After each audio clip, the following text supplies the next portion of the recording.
So that's that. Alright, let's talk about macro now, guys. We are going to hop out of game quickly. We're going to talk about the macro cycle. Now, this is where we get past the core basic mechanics. We start to talk about macro cycles. We start to talk about mechanical tricks and exercise, or ways of improving your micro, ways of improving your macro. It gets a little bit more interesting. Now, every race has a macro cycle. A macro cycle is basically a way of organizing your macro. Now, what is macro? First of all, macro is the art of spending your money, expanding your economy constantly, building lots of stuff. Basically, having a bigger economy, bigger production than your opponent. It's winning in the big, long game.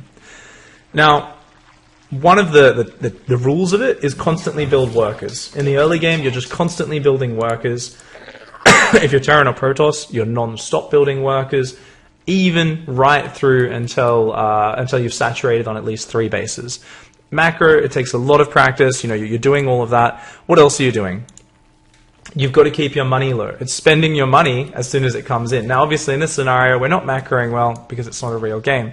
But keeping an eye on your money. If you're ever floating lots of money, it means, well, you could be spending your money a hell of a lot better. And the final point of it is never get supply blocked. Always build overlords, supply depots, and pylons ahead of time. Get a certain rhythm down, and remember, it's always better to have a bit of extra supply free than it is...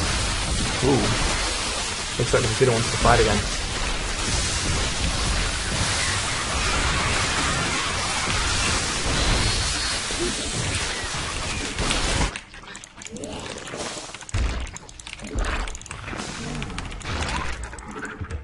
Now this computer's giving me a run for my money. So yeah, never get supply blocked, and basically with the macro cycle, it's a way of organizing yourself so you can actually keep up with all of that in the pace of a game of StarCraft. Now, first of all, we'll talk about the Zergon.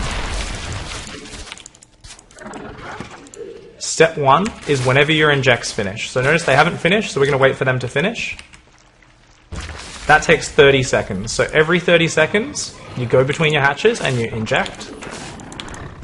You then produce. You want to spend all your lava constantly. Now, you always save your last few lava for overlords. So we built some units, we add those to our army, and then we build overlords. You do that every 30 seconds. And the reason you always do it in this order, because what I always see from people is doing it in a separate order. They just kind of like, oh, I need to inject, and they go back and inject. I see players who have perfect injects through all the leagues, even in gold, in silver, in bronze. But because they're not spending the money, it just means nothing. You have to do the entire cycle as a whole. You need to inject, inject, inject, then spend your lava, then build overlords. If you don't do all of those steps, it loses all point, and your entire production grinds to a standstill. Now, why do you do it in this one cycle? You do it this way because in StarCraft, you've got so many actions needed to sustain macro. You have so many different things that you need to do at once. So if you do everything in one order like this, what you're doing is you're creating a rhythm and you're creating a mechanical habit.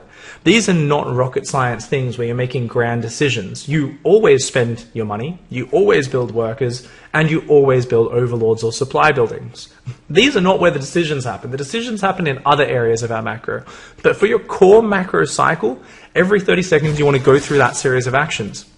And the idea is you refine it so it's second nature. And considering this happens every 30 seconds, it's 29 seconds in-game for a lava inject, what you're doing is you're refining the action so it happens so quick.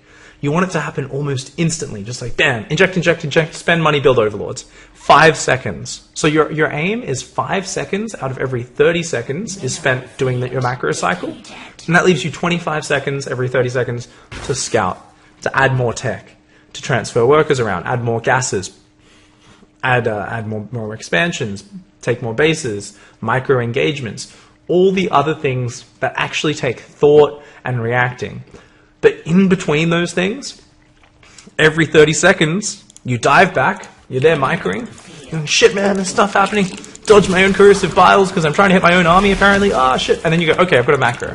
Inject, inject, inject, build units, build overlords, go back to microing. Notice how quick I was at that. And let's do that again. Oh, let's do it. Inject, inject, inject. Build units. Build overlords.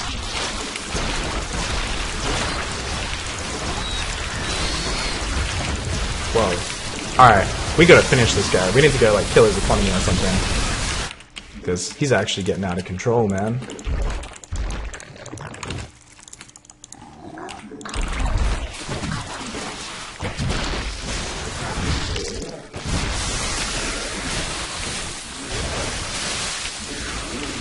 So we're gonna just kill his economy. Alright. So with this macro cycle, that's what you want to be doing.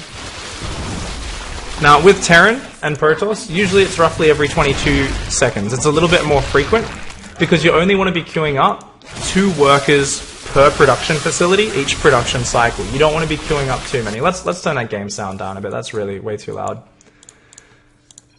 So you only want to be queuing up 2. Each worker takes 11 seconds to build. Or 12 actually, so 24 seconds, sorry, 24 seconds. So every 24 seconds, so a slightly faster macro cycle for Zerg and Terran, you want to be doing that. You want to be saying, alright, let's prepare, let's get ready, queue up a few SCVs so we don't have to do this for a while. You go to your barracks, you queue up buildings or gateways, you add your depots, you add your pylons. Same production style for every race. One note is if you're a Terran player, now I wish I was Terran in game so I could show, but basically, you grab you grab your worker, and from about 40 supply in game, he just builds depots. All he does is build depots. Let's imagine that's a depot. And what you do is each time you go back at your production cycle, you grab him, and you can grab him on the building, and you queue up another depot, so that he'll start that when that one finishes. And you just do that constantly throughout the game. It's called a depot builder. It's one of the most important things to stop you getting supply blocked as a Terran player. I find Terran players are the absolute worst when it comes to getting supply blocked frequently. You'll see pro games where players get supply blocked because it is the hardest to remember. You can't just build 10 depots at once the way you can with overlords or pylons because that's 10 SCVs that aren't mining. So it's very important to do that. And normally when you hit full 2-base production, man, that's a scary army. So normally when you hit full 2-base production, that's when you want to start a second depot builder. And you have them kind of side by side, and you just keep queuing up. Alright, yeah, queue up another depot there, okay, another depot there, and you just keep on doing it that way. So that's very important in order to